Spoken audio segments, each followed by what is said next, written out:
Most school boards across the area closed schools today, while the public boards in Hamilton and Halton continued in-person classes.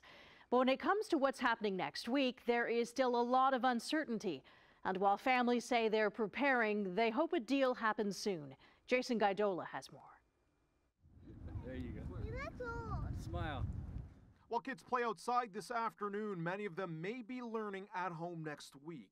And families have no choice but to try and plan for more time at home. I was off work today, so that was a blessing, but in future it's definitely going to affect my my day-to-day life. We enjoyed the kids, but it's not easy for babysit for that long. You know, they're full of energy. While these kids were at Bayfront Park, CUPE workers were on the picket line.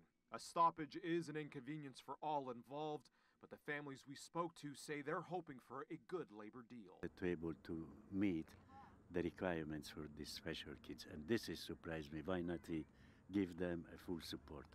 So I totally am in favor of what they're doing. We stepped up to the plate before with online learning, and are more than willing to do it again. In-person learning was halted at all Catholic boards across our regions today, and the city of Hamilton says it's early on. Childcare centers in the city had to cancel programming. The city of Hamilton says on top of its early childcare being impacted by CUPE action, other city-delivered services and programs are being impacted as well, like recreation and public health services. The only school boards operating today are public schools in Halton and Hamilton. Public Chair Don Danko says with roughly 500 workers comprising of caretakers and maintenance walked off the job, non-union and management will be filling in for needed work. Really, it's looking at the minimal coverage that we are able to provide through administration, through non-union workers in our system.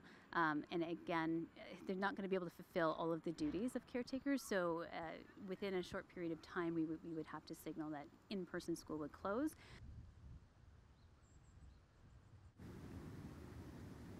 Public Chair Don Danko advises families with children inside the board to prepare for continued strike action next week. And she says while no decision has been made whether schools will close or remain open on Monday, she says families should expect a decision by Sunday.